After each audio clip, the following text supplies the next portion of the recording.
Well, the Coulee region community is remembering the life and legacy of Linda Lyche. Following a battle with ALS, she passed away on Sunday. News 19's Dustin Lyche spoke with some of Linda's friends and family over the last few days, during a time when many of us are thinking of our friends and family. Yes, certainly, Heather. And thankfully, Linda was surrounded by her loved ones this past weekend. Her family telling me even her youngest sister arrived from Arizona in time to be with her. And while Linda's time was cut short, those who knew her say she made the most of every moment. When Linda Lyche came to the Coulee region with her husband John nearly 50 years ago, what was supposed to be a temporary stay soon became a place to call home and a place to put into action her desire to give of time, talent, and treasure.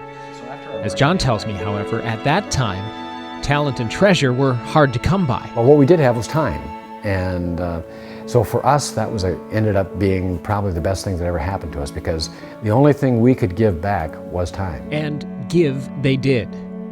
Linda devoted her time first to her children, Eric, Adam, and Jill, before embracing the children in her community as a teacher and school psychologist. She just had an incredible amount of energy. She just wanted to keep going all the time. She kept going with community organizations. Fellow Riverfest first mate Joyce Dively says Linda served first as a mentor, through that becoming a good friend. If you want to lead a good life, you get into community service and you do things for other people, and she was really good at that. And, you know, from the Salvation Army to the Boys and Girls Club to Irish Fest, Riverfest, you know, it goes right on down the line. And she was a special lady. Air hugs, Linda. Linda's love for the community also leaving an indelible mark on the arts. From Onalaska's Great River Landing, where she would sit with Joyce in the shadow of the beautiful sculpture, to the Lyche Theater at the Weber Center. As John explains, their first major gift of treasure coming at a time when the project to build a place to showcase the community's talent needed a little boost. I remember I thought it would be nice to do it together to let everybody know what we were going to do to try to get over that. Well, she got probably about 3 words out and burst into tears. She was so moved by, the good feeling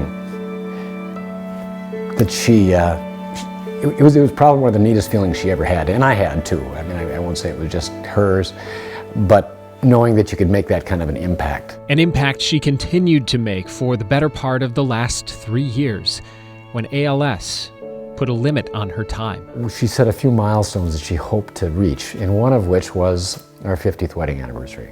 Her persistence is what John says led from a failed first date to 50 years together achieved this past May.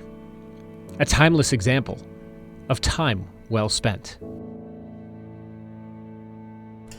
So many honors and awards that she and John have earned over the past few years, including Onalaska recently proclaiming it Linda Lyche Day during the Pumpkin and a Pint event you saw there at the end on October 8th. But as her obituary notes, her role as Nana was her favorite. Heather, the Lyche family asks people to honor Linda by considering a way to give a gift of time, talent, or treasure to an organization or cause that Linda would appreciate. All right, thank you, Dustin. And I know Linda was very important to you in your life as well. And I loved it that she always had that beautiful smile no matter what she was going through. So the community is invited to Linda's funeral service. That will be held next Tuesday at 11 o'clock in the morning, with visitation starting at 9. It's in the Lyche Theater at Weber Center for the Performing Arts. That location, 428 Front Street South in La Crosse.